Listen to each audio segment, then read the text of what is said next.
What's going on, guys? This is Joe Young coming at you another video for the week. So this week I got a bunch of new equipment in for the actual reef tank. So I'm gonna kind of go through a bunch of the items and kind of give you my take on why I got them. The first thing I got was the marine pier block. Now I've seen this get used in a lot of reef tanks and a lot of other tanks. I just never gotten an opportunity to actually try it.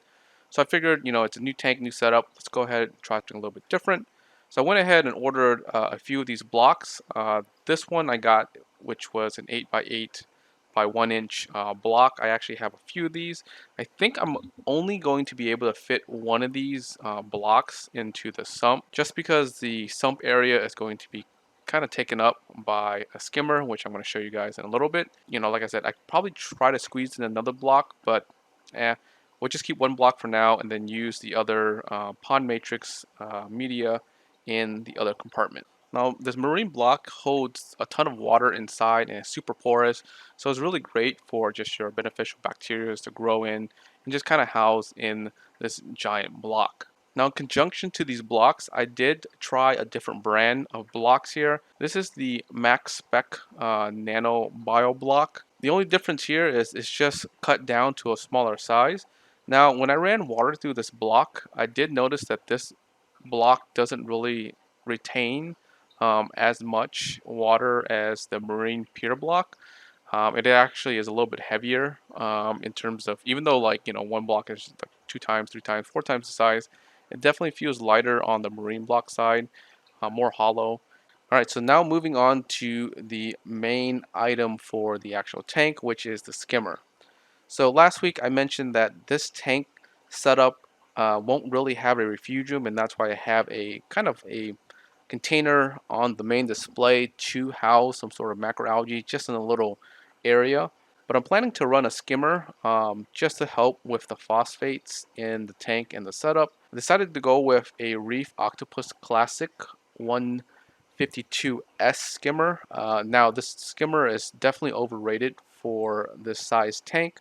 There's two things or two thoughts that I had here. One, I wanted to have a slightly bigger skimmer just in case if I decided to go a little heavy on the fish or a little heavy on the actual feeding, and most likely it will be, just because I'm planning to do a bubble tip anemone tank setup anyways purely, so they're going to be consuming and eating a lot of just food, and it's just going to kind of float everywhere. So the skimmer will help pull a lot of that out of the water columns. And really the second reason why I went with this was the pricing. I found a really good deal online and couldn't pass it up. The skimmer rated for my actual tank was actually a lot more by like $80. So I was just like, you know what, I'm just going to go get a slightly bigger one. One, it has a bigger compartment, so it can actually hold more, I guess, liquid or more junk before you can actually have to take it off and throw it away. And it was cheaper, so I decided to go with that. So next item I got is a Lifegard Aquatics Reactor. Now this reactor, you can use it for a bunch of different things, but I'm planning to use this reactor as a GFO. The reason why is to help with the phosphates in the actual tank. Now currently this reactor is running on my main Planet Tank setup. Now you're probably thinking, a macroalgae setup will probably or should consume, everything in terms of phosphate and whatnot. But because I'm actually feeding these guys a little bit heavy on, the food side, and also I'm dosing fertilizer, the phosphate is generally higher in this setup. Now when I actually measure the phosphates in this setup, and granted I really never measure phosphates just because I know the plants should be able to consume everything, but because I was noticing a lot of algae growth on the actual rim of the tank and just the glass of the tank, and I do have a ton of snails in here, and they're not really keeping up with the algae control. So I just decided to measure the phosphates in the tank and notice that it's elevated, like super high, just because I'm overfeeding this tank, and I'm fertilizing the tank, so it's actually getting the phosphate levels really high. It was actually at like 2 point something at some point, but now with the reactor for only maybe like a couple days or so, it's brought down the phosphates down to like 0.8, and eventually over time it's going to take it down a lot more.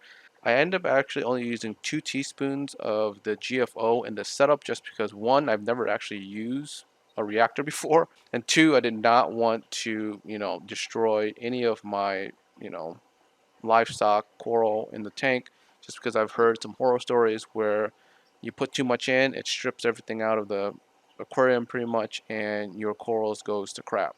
And then finally, I did end up adding a pair of clownfish into the actual system. I know that it's still fairly new, but measuring the actual levels and parameters a few times over the week, it was reading zeros for a long time.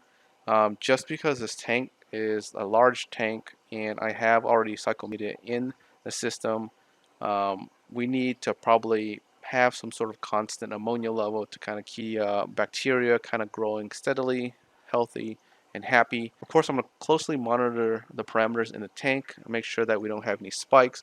I'm expecting some sort of increase in ammonia in the next few days or so. I'll be watching out for that. I don't expect it to go anywhere up to like 1. It might just be like, 0.25, 0.5-ish.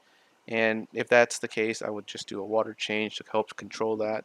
But definitely the psychomedia is probably going to end up, controlling and consuming most of that because there's only 2 clownfish in this large tank. Alright guys, I hope you guys are enjoying your Labor Day break holiday. I definitely am enjoying mine. I actually went out fishing with my dad earlier in the day. If you guys are interested, I do have another channel just kind of dedicated to just me traveling and then just kind of doing my other hobbies that I like. I do post like fishing videos up on there. So if you guys are interested in that, definitely check that out. I'll have the link, kind of up here or in the description. If you guys aren't subscribed yet, make sure you guys subscribe. And like always, until next time, guys, peace.